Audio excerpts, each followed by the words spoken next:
बिस्मिल्लाहिर्रहमानिर्रहीम। अस्सलाम वालेकुम। आज 5 अप्रैल बरोज़ मंगल हम बात करेंगे 3 अहम इशूज़ के हवाले से। सुप्रीम कोर्ट ऑफ पाकिस्तान में धमकी अमेज़ ख़त का जो मामला था, इंक्वायरी का, कमीशन बनाए जाने का, साबिक़ अटारनी जनरल साहब की ये दरख्वास्त थी जिन पर ऑब्जेक्शन लगे थे।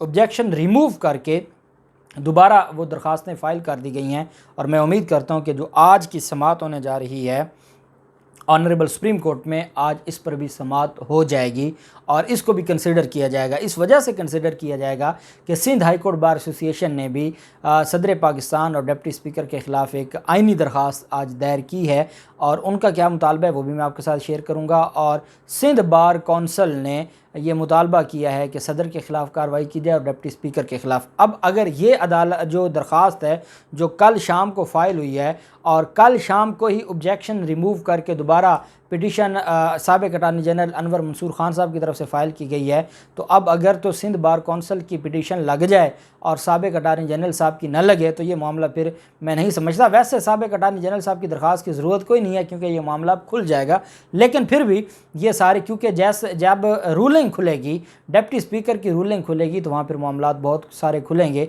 उनकी दरख्वास्त में क्या मौक़िफ़ अख्तियार किया गया था साबिक़ अटारनी जनरल के और supreme court Sindh bar council के की तरफ से क्या मौक़िफ़ अख्तियार किया गया है वो भी मैं आपके साथ शेयर करूँगा। पहले मैं आपको बताता चलूँ कि अब सिंध हुकूमत हो और सिंध हुकूमत जहाँ पर है वहीं पे उनकी सिंध बार कौंसल है, वहीं पे उनकी Sindh high court bar association है। और ये बदकिस्मती है, मुझे इतने दुख से कहना पड़ता है बतौर वकील और बतौर कानून का तालिब इल्म कि ये जो हमारी बार कौंसल्स और बार एसोसिएशंस हैं इन पर माफिया ने कब्ज़ा कर लिया है। और अल्लाह करे कि कभी हमारे जो नौजवान वकला हैं वो खड़े हों और माफिया के चुंगल से इन बार कौंसल्स को और बार एसोसिएशंस को छुटकारा दिलवाएं और इनको आज़ाद करवाएं। अब जहाँ पर पाकिस्तान पीपल्स पार्टी मजबूत है वहाँ पर आप जानते हैं कि सिंध बार कौंसल होगी और सिंध बार कौंसल में यही लोग होंगे। सुप्रीम कोर्ट बार एसोसिएशन की बात आती है, मुस्लिम लीग नून का ग्रुप सारा वहाँ पर बैठा है। पाकिस्तान बार कौंसल की बात आती है, वहाँ पर भी वही लोग बैठे हैं। तो ये एक सारे का सारा अभी supreme court Lahore high court bar association का जो मौजूदा हमारा सेटअप है वो भी वही हैं। तो ये एक बदकिस्मती है और इस पर हम उम्मीद करते हैं कि कभी को अच्छे वक्त भी आएंगे। बहरहाल अदम एतमाद वज़ीर-ए-आज़म के ख़िलाफ़ तहरीक अदम एतमाद मुस्तरद और असम्बली तहलील करने के मामले पर सिंध बार कौंसल ने अदालतों के बाइकआउट का ऐलान किया। मैंने इससे पहले व्लॉग में आपको बताया था कि जब DGISPR से ये स्टेटमेंट ली गई और उनसे ये पूछा गया कि कौमी सलामती कमेटी का जो अलामिया है आप उसको ऑन करते हैं, तो उन्होंने कहा हाँ जी, जो उस अलामिया में लिखा है वही हमारा मौक़िफ़ है।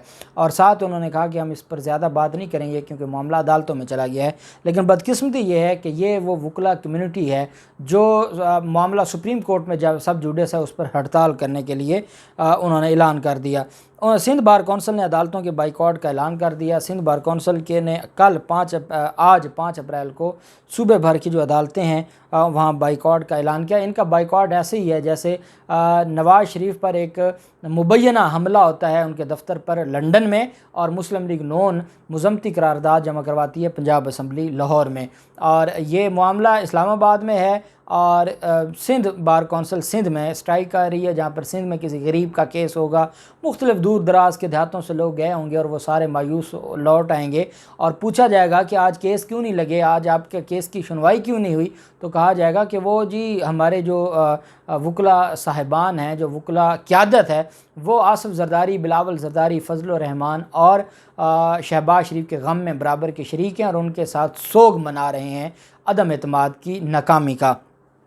उन्होंने ये भी कहा, vice chairman Sindh bar council Zulfiqar Jalbani साहब ने कि सूबे के वकला 5 अप्रैल को अदालतों में पेश नहीं होंगे और तमाम वकला अपने अपने इलाकों में एहतजाजी रैलियाँ निकालेंगे। सिंध बार कौंसल इस गैर कानूनी इक़दाम के इससे पीछे नहीं हटेगी और इस गैर कानूनी इक़दाम पर हर हाल में अदालतों से रिलीफ मांगेगी।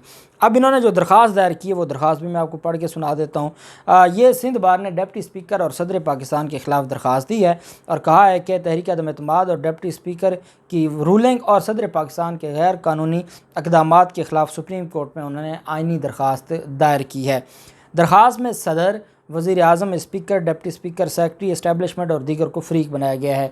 दरख्वास्त में ये मौक़िफ़ अख्तियार किया गया कि स्पीकर की रूलिंग को गैर आइनी करार दिया जाए, सदर पाकिस्तान के असम्बलियाँ तहलील करने के हुक्म को कलअदम करार दिया जाए। सिंध बार कौंसिल ने दरख्वास्त में इस्तदा की है कि सदर या स्पीकर कौमी असम्बली को हुक्म दिया जाए कि कौमी असम्बली का इजलास बुलाया जाए और वज़ीर आज़म के ख़िलाफ़ अदम एतमाद पर वोटिंग करवाई जाए।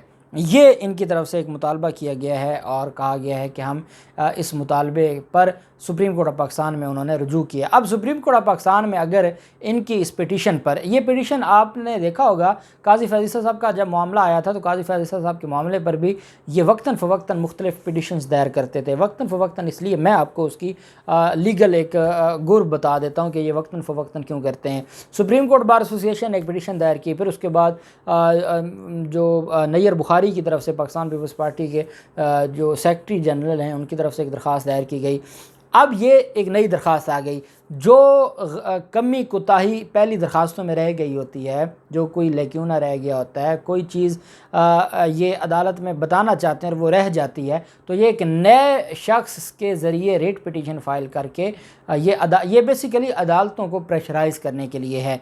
अदालतों को इन्होंने पहले आज प्रेस कॉन्फ्रेंस की थी कल और धमकाने की कोशिश की थी, 5 रुकनी बेंच पर अदम एतमाद का इजहार किया था।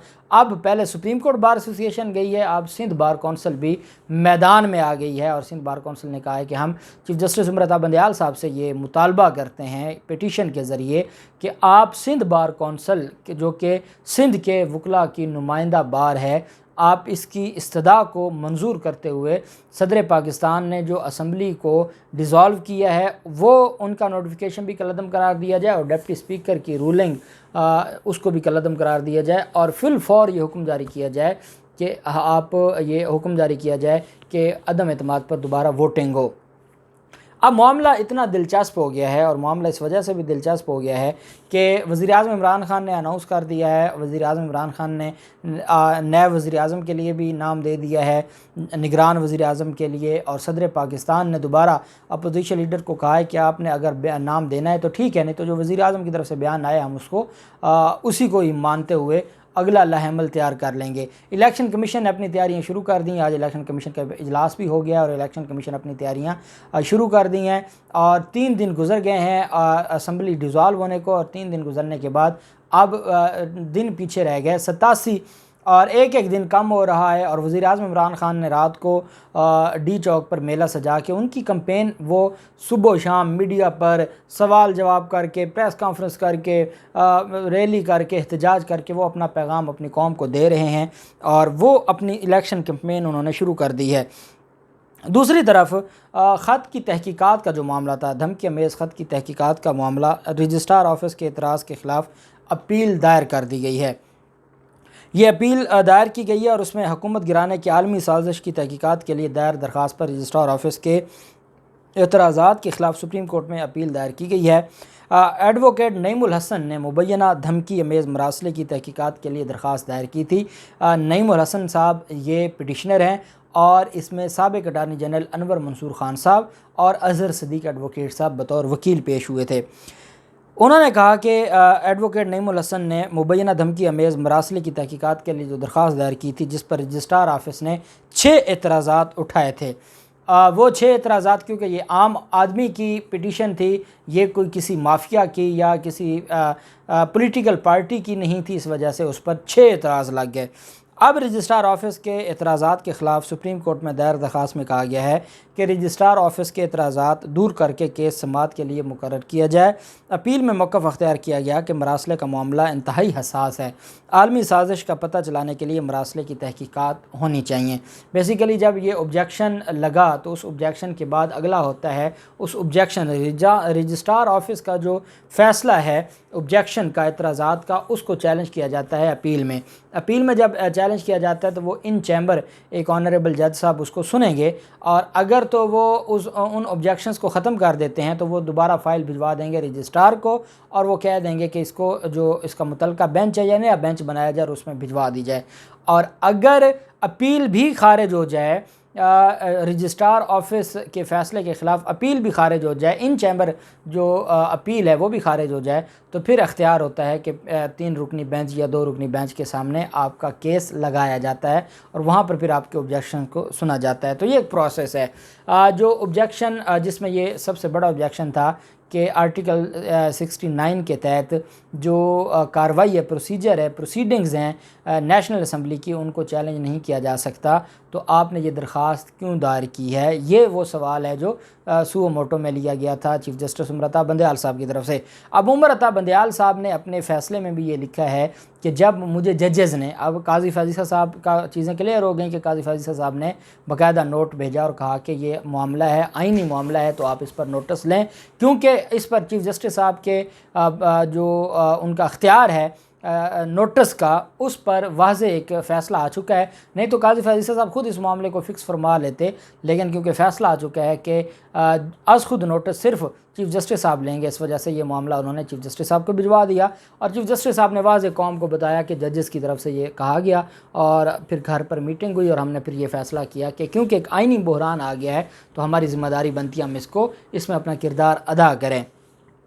अब मेरी जो ऑनरेबल चीफ़ जस्टिस साहब हैं उनसे ये गुजारिश है कि प्रोसेस कंप्लीट होने दें, और मुझे लगता है कि आज ही इस पर जो अपील है इस पर समाअत हो जाएगी धमकी अमेज़ ख़त की, और अल्टीमेटली ये जब रजिस्ट्रार के पास जाएगा तो ये इसी बेंच में ही लग जाएगा। अभी इस बेंच में जहाँ पर बहस करनी है, आर्गूमेंट्स करने हैं, और वो पाकिस्तान मुस्लिम लीग नून के वकील मखदूम अली ख़ान साहब ने करने हैं, रज़ा रब्बानी साहब ने करने हैं, फिर उसके बाद अटार्नी जनरल साहब ने तो 2-3 दिन आर्गूमेंट्स करने हैं, डिटेल में सारी चीज़ें बतानी, क्योंकि फ़ारूक अचनायक साहब तो किनारे किनारे से जहाँ पर उनके पर जलते थे वो जगह छोड़ देते थे और किनारे किनारे से आर्गूमेंट्स करते रहे।